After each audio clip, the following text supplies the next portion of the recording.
আজকের গল্প ছাগলের বুদ্ধি। একবার এক রাজা যাচ্ছিলেন শিকার করতে। নৌকায় উঠতে যাবেন এমন সময় তার এক কৃষকের সাথে দেখা। ছাগলের দড়ি ধরে টেনে নিয়ে যেতে যেতে রাজাকে দেখে থমকে দাঁড়ালো কৃষক।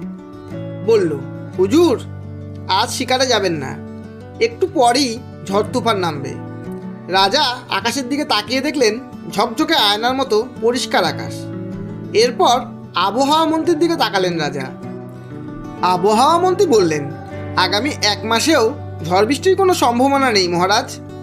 রাজা হুঙ্কার দিয়ে কৃষককে বললেন, এত বড় দুঃসাহস তোর, আমার যাত্রায় বাধা দিস? প্রহরী, এক্ষুনি একে বন্দি করে নিয়ে যাও, আমি ফিরে এসে এর বিচার করব। এরপর রাজা নৌকায় ওঠার কিছুক্ষণ পরই তুমুল ঝড় বৃষ্টি শুরু হয়ে গেল। কোনো রকম প্রাণে বেঁচে এসে রাজা আবহাওয়া মন্ত্রীকে কারাগারে পাঠালেন, আর কারাগার থেকে কৃষককে এনে বসালেন আবহাওয়া মন্ত্রীর চেয়ারে। কিন্তু এরপর অদ্ভুত কাণ্ড ঘটল। মন্ত্রী হবার পর কৃষক আর আবহাওয়ার কোনো খবরই বলতে পারে না। রাজা রেগে গিয়ে বললেন, কি ব্যাপার তোমার? সেদিন এত ঝকমকে আকাশ থাকতেও তুমি নির্বিঘ্নে বলে দিলে তুফান উঠবে, আর এখন আবহাওয়ার কোনো খবরই বলতে পারো না?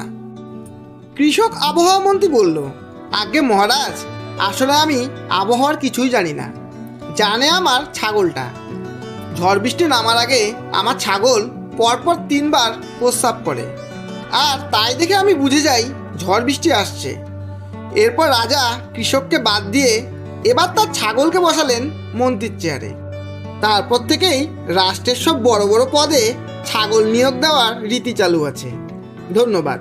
গল্পটি যদি ভালো লাগে একটা লাইক অবশ্যই দেবেন, এবং বন্ধু ও প্রিয়জনদের শেয়ার করে চ্যানেলটি সাবস্ক্রাইব করে পাশে থাকবেন।